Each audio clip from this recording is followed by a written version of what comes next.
श्री स्वामी समर्थ। स्वागत आहे तुमचं माझ्या YouTube चॅनल मध्ये। आजचा दिवस तुम्हाला खूप छान सुख समाधानाचा जावो ही स्वामींच्या चरणी प्रार्थना करते आणि आज या नवीन व्हिडिओला सुरुवात करते। तर बघा मित्रमैत्रिणींनो, जिला आपण फाल्गुन पौर्णिमे साजरी होणारी होळी जी आहे तर तिला आपण हुताक्षणी पौर्णिमा किंवा शिमगा या नावाने सुद्धा ओळखत असतो। होळीच्या दिवशी आपण होलिका दहन करत असतो आणि पूर्णाचा नैवेद्य दाखवून नारळ फोडून अग्निदेवतेला नमस्कार केला जातो। कारण हिंदू धर्मशास्त्रानुसार होळीचा सण हा आनंद, सुख, शांती, समृद्धीचा सण मानला जातो आणि या दिवशी लोक आपसातील हेवे दाभे मतभेद विसरून पुन्हा एकत्र येतात। यामुळे आपण वर्षभर या सणाची आतुरतेने वाट बघत असतो। होळीच्या दिवशी आपल्याला नकारात्मक गोष्टी, आपल्या घरातील नकारात्मक गोष्टींचा त्याग केला जातो। म्हणूनच वास्तुशास्त्रानुसार होळीच्या आधी ज्या काय वस्तू आहेत तर त्या आपल्याला घराबाहेर फेकणं अतिशय गरजेचं आहे आणि हे फेकून देणं देखील शुभ मानलं जातं। कारण यामुळे घरामध्ये नकारात्मक सकारात्मक ऊर्जा येते, तसेच आपलं भाग्य उजळतं। कारण होळीनंतर आपला मराठी नवीन वर्षाचा सण जो आहे तर तो येत असतो, म्हणजेच काय तर गुढीपाडवा देखील साजरा केला जातो। म्हणूनच मराठी नवीन वर्षाच्या सुरुवातीलाच आपण जर या वस्तू घराबाहेर फेकून दिल्या तर आपलं येणारं वर्ष जे आहे तर ते नक्की सुख, शांती, समृद्धीचं जातं। तर आजच्या व्हिडिओमध्ये अशाच काही वस्तूंबद्दल तुम्हाला जी मी माहिती सांगणार आहे।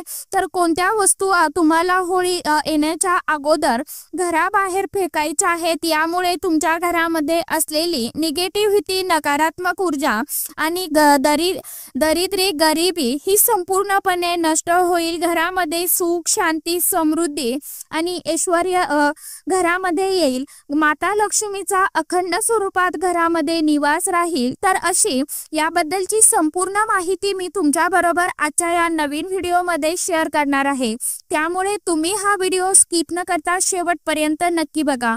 चॅनलवरती तुम्ही जर हा व्हिडिओ पहिल्यांदा बघत असाल तर चॅनलला आवर्जून सबस्क्राइब करा आणि असेच नवनवीन माहितीपूर्ण व्हिडिओ बघण्यासाठी समोरील बेल आयकॉनलाही प्रेस करा। तर बघा, माता लक्ष्मी ही प्रत्येक घरामध्ये प्रवेश करत असते। कारण जे घर स्वच्छ, सुंदर आणि शांत असेल तिथे ती अखंड निवास करत असते। कारण माता लक्ष्मीला स्वच्छता आणि शांतता ही खूप प्रिय आहे, आपण सगळ्यांनाच माहित देखील आहे। त्यामुळे तुटलेल्या वस्तू, अस्वच्छ असलेल्या घरामध्ये, कलह असलेल्या घरामध्ये ती कधीही थांबत नाही, निवास करत नाही। घरात कोणतीही वस्तू तुटलेल्या अवस्थेत वापरू नका। त्या वस्तू वापरल्याने घरामध्ये नकारात्मक ऊर्जा तयार होते, त्याचा परिणाम म्हणून घरामध्ये वाद सुरू होतात। त्याचबरोबर खूप दिवसापासून साठवून ठेवलेल्या वस्तू असेल किंवा जुने कपडे असतील तर ते आपल्याला घराबाहेर काढायचे आहे।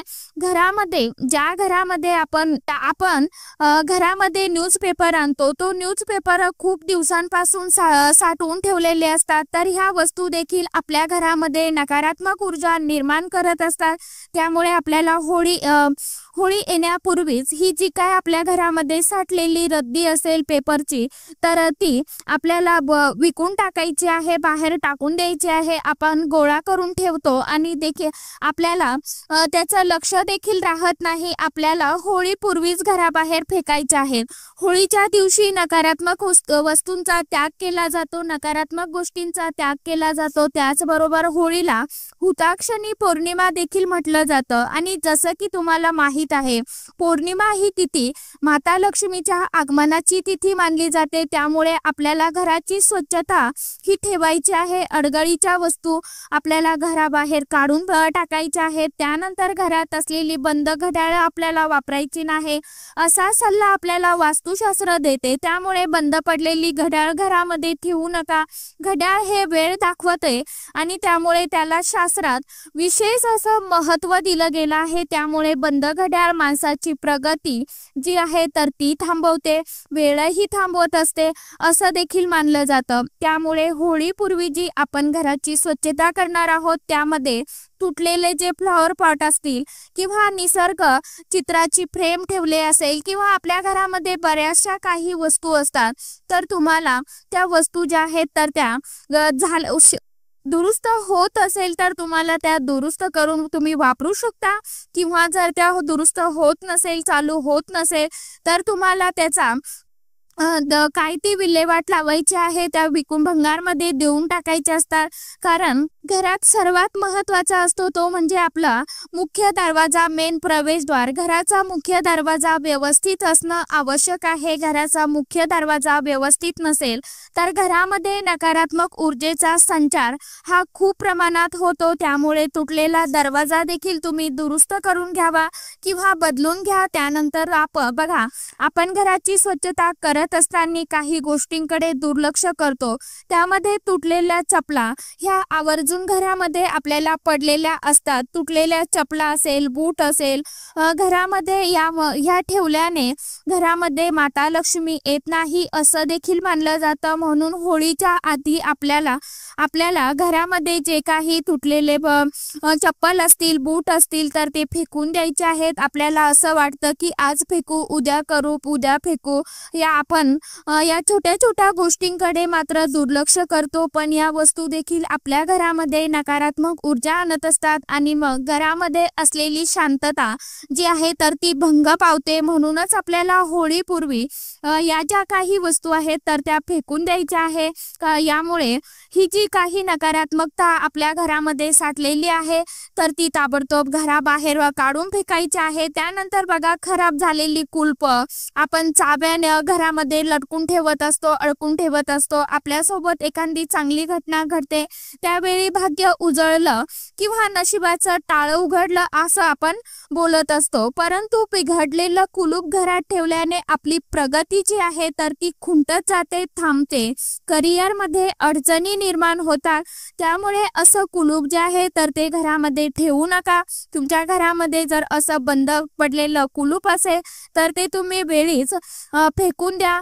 तर ते तुम्हाला ताबडतोब फेकून द्यायचं आहे. त्याचा तुम्हाला उपयोग होत नसेल असं कुलूप आपल्याला चुकूनही घरामध्ये ठेवायचं नाही. त्यानंतर बघा, तुटलेली भांडी, फुटलेली भांडी वापरणं हे अत्यंत अशुभ मानलं जातं. अशा घरामध्ये गरिबी वास्तव्य करू लागते. त्यामुळे होळीपूर्वी तुमच्या घरातील जी तुटलेली किंवा तडा गेलेली भांडी असेल, चिरा पडलेली भांडी असेल तर ती तुम्हाला म्हणजे तुम्ही ती त्याच्या बदल्यात नवीन वस्तू घेऊ शकता, भंगारमध्ये देऊन किंवा एखाद्या भांड्यावाल्या दादांना देऊन. परंतु त्या आपल्याला तुटलेल्या, फुटलेल्या, तडा गेलेल्या भांड्यामध्ये, आपल्याला चिरा पडलेल्या भांड्यामध्ये आपण अन्न बनवत असतो ते बनवायचं नाही आणि आपल्याला त्यामध्ये अन्न ग्रहण देखील करायचं नाही. वास्तुशास्त्रानुसार तुटलेली किंवा तडा गेलेली भांडी घरामध्ये ठेवल्याने नकारात्मक ऊर्जा वाढत जाते. आता बघा, आपल्या घरामध्ये काही छोट्या छोट्या वस्तू असतात, त्याला तडा गेलेला असतो. जसं की छोट्या वाट्या असतील, ग्लास असतील किंवा आपल्या देवघरामध्ये आपण जे दिवे वापरतो त्याला देखील तडा गेलेला असतो. जसं की छोट्या वाट्या असतील, ग्लास असतील किंवा देवघरामध्ये आपण जे दिवे वापरतो त्याला तडा जातो, ते खूप खराब होतात. तरीही देखील आपण ते वर्षानुवर्ष वापरतच असतो. या गोष्टी देखील अत्यंत चुकीच्या आहेत. यामुळे देखील आपल्या घरामध्ये जी नकारात्मक शक्ती आहे तर ती जास्त प्रमाणात संचार करू लागते. त्यामुळे ज्या काही तुटलेल्या वस्तू आहे आपल्या वापरामध्ये नाही, त्या वस्तू आपल्याला घराबाहेर फेकून द्यायच्या आहेत. आणि त्याचबरोबर वास्तुशास्त्रानुसार तुटलेला आरसा किंवा तुटलेली काचेची भांडी याचा सुद्धा आपल्या घरावर खूप अशुभ प्रभाव आहे तर तो पडत असतो. तुमच्या घराच्या खिडकी, दारा, आरसा इत्यादीची काच फुटलेली असेल किंवा काचेचं भांडं फुटलेलं असेल, कप असतील तर ते देखील तुम्हाला बिनाकारणाचे कप जे आहेत तर ते देखील आपल्याला फेकून द्यायचे आहे. त्याचबरोबर घराच्या खिडकीच्या काचा तुटल्या असतील तर त्या दुरुस्त करून घ्यायच्या आहे. वास्तुशास्त्रानुसार तुटलेल्या काचेमुळे घरामध्ये नकारात्मक ऊर्जा ही जास्त प्रमाणात वेगाने संचार करते. म्हणून आपल्याला घरामध्ये नकारात्मक ऊर्जा पसरवणाऱ्या या ज्या काही काचेच्या वस्तू असतील किंवा घरामध्ये असलेली तुटलेली, खराब झालेली भांडे असतील तर ती ताबडतोब आपल्याला काढून टाकायची आहे. बघा, स्वयंपाकघरामध्ये अन्नपूर्णा माता देवीचा निवास असतो आणि देवी अन्नपूर्णा ही देवी माता लक्ष्मी स्वरूप आहे.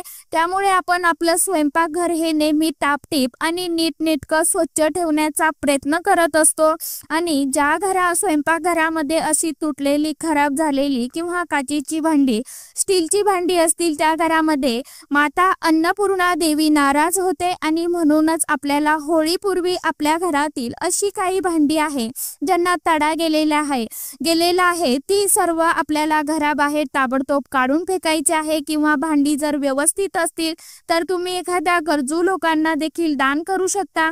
कसं असतं, एकदाचा कप आपला उतरतो आणि तो कप आपण वापरत नाही, पण मग एखाद्या गरजू व्यक्तीला जर अशी कप किंवा वस्तू वापरायला दिल्या तर त्यालाही त्याचा उपयोग होईल। त्याचबरोबर स्वयंपाकघरामध्ये एक अतिशय महत्त्वाच्या वस्तूकडे आपण सतत दुर्लक्ष करतो, ते म्हणजे घासणी। आपल्या स्वयंपाकघरात आपण जी घासणी वापरतो ती खूप खराब झालेली असते, तरी देखील आपण ती वापरतो। त्यामुळे ही जी घासणी आहे ही देखील नकारात्मक ऊर्जा पसरवत असते। त्यामुळे होळीपूर्वी म्हणजेच आपल्या मराठी नवीन वर्षाची सुरुवात होण्यापूर्वी आपल्या स्वयंपाकघरातील ही घासणी जी आहे तर ती आपल्याला ताबडतोब काढून टाकायची आहे, फेकून द्यायची आहे। घासणी नवीन घासणी वापरायला सुरुवात करायची आहे। बघा, छोट्या गोष्टी असतात परंतु याकडे आपण नेहमी दुर्लक्ष करत असतो। यामुळे घरामध्ये नकारात्मक ऊर्जा वाढत जाते आणि आपण म्हणतो की मी एवढी स्वच्छता ठेवते तरी देखील घरामध्ये सतत भांडण, वादविवाद, कलह का होतात याचं कारणही हेच असतं की आपण छोट्या मोठ्या गोष्टींकडे दुर्लक्ष देत असतो किंवा फारसं लक्ष देत नाही। जी घासणी असते त्यांनी बऱ्याचदा घरामध्ये नॉनव्हेजचे भांडे देखील स्वच्छ केले जातात आणि होळीचा दिवस हा अत्यंत शुभ आणि पवित्र दिवस मानला जातो। त्यामुळे आपण जो काही स्वयंपाक बनवणार आहोत, आपण जी काय भांडे घासणार आहोत याचं अशा खराब झालेल्या घासणीने घासल्यामुळे देखील घरामध्ये दारिद्र्य, गरिबी येऊ शकते। म्हणून छोट्या गोष्टींकडे अजिबात दुर्लक्ष करायचं नाही। त्यानंतर बघा, सगळ्यात महत्त्वाची म्हणजे आपल्या घरामध्ये असलेलं इलेक्ट्रॉनिक सामान जे असतं, तर काही वस्तू असतात जसं की मिक्सरची भांडी असेल, मिक्सर असेल, ते खराब झालेलं असेल किंवा बंद पडलेले लाईट असतील तर ते देखील आपल्याला फेकून द्यायचे आहेत आणि आपल्याला नवीन वस्तू आपल्या घरामध्ये घेऊन यायची आहे। आणि आपण त्या वस्तू जर वापरत नसाल तर आपल्या काय उपयोगाच्या आहे मला सांगा। आपण एक अडगळच घरामध्ये साठवून ठेवत असतो, त्यामुळे आपल्या घरामध्ये नकारात्मक ऊर्जा ही जास्त प्रमाणामध्ये वाढत जाते। म्हणून आपल्याला ज्या इलेक्ट्रॉनिक वस्तू असतील तर त्या आपल्याला जर समजा त्या दुरुस्त होत असतील तर तुम्ही वेळीच दुरुस्त करून घ्या, किंवा त्या होत नसतील तर तुम्ही भंगारवाल्यांना देऊ शकता किंवा टाकून देखील देऊ शकता। बरोबर, आपल्या घरामध्ये आता कलर गेलेली कपडे असेल, फाटलेली कपडे असतील, जुने झालेली कपडे असेल, जसं की आपण ती कपड्यांचा वापर करत नाही परंतु आपण महिलांना सवय असते की हा कपडा पुसायला कामी येईल किंवा याचं काय आपण वाकळ बनवून घेऊ, गोधडी बनवून घेऊ, आपण असं म्हणून ते बांधून ठेवत असतो गाठोडं। तर ते देखील आपल्याला घरामध्ये जुनी झालेली कपडे देखील आपल्याला घरामध्ये त्याचा गाठोडा बांधून ठेवायचं नाही। तर अशा पद्धतीने तुम्हाला ह्या ज्या वस्तू आहेत तर त्या तुम्हाला आवर्जून फेकायच्या आहेत। त्याचबरोबर कारण ह्या अशा गोष्टींमुळे आपल्या आयुष्यावरती नकारात्मक परिणाम होत असतो, त्यामुळे हे कपडे देखील तुम्हाला स्वच्छ धुवून घ्यायचे आहे आणि ते व्यवस्थित घड्या वगैरे घालून तुम्हाला जर आता ती घालण्या योग्य असतील तर तुम्ही दुसऱ्या व्यक्तींना दान देखील करू शकता। बघा, होळीपूर्वीच ही कामं आपल्याला होळीच्या दिवशी आपले कपडे कुणालाही दान करू नका किंवा होळीच्या नंतर म्हणजेच गुढीपाडव्याच्या आधी तुम्ही हे कपडे दान करू शकता। त्याचबरोबर आपल्या घरातील मुलांची जी खेळणी असते, खराब झालेली, तुटलेली, फुटलेली असते आणि आपण ती घरामध्ये तशीच ठेवतो, जसं की आपल्या घरामध्ये बेडशीट असतील किंवा पडदे असतील ते देखील आपले फाटलेले असतील, ते आपल्याला बदलायचे आहे। जुने झालेली कॅलेंडर असेल तर ती सुद्धा आपल्याला बाहेर काढून फेकून द्यायची आहे। जास्त कॅलेंडर देखील आपल्याला लावायचे नाही घरामध्ये, अडगळ सामान आपल्याला कधीही ठेवायचं नाही। तर अशा पद्धतीने तुम्हाला जी काय माहिती तुमच्या बरोबर शेअर केलेली आहे, तर तुम्ही ज्या आपल्या बिनकामाच्या वस्तू आहेत जसं की आपण वापरत नाही त्या वस्तू आपल्याला होळी येण्यापूर्वीच घराबाहेर काढून फेकायच्या आहे। तर चला, आजच्या व्हिडिओमध्ये इतकीच माहिती होती. कशी वाटली नक्की सांगा. व्हिडिओ आवडला तर चॅनलला आवर्जून लाईक, शेअर, सबस्क्राईब जरूर करा. परत भेटूया नवीन माहितीसोबत, नवीन व्हिडिओसोबत. तोपर्यंत सर्व माझ्या यूट्यूब परिवाराला श्री स्वामी समर्थ.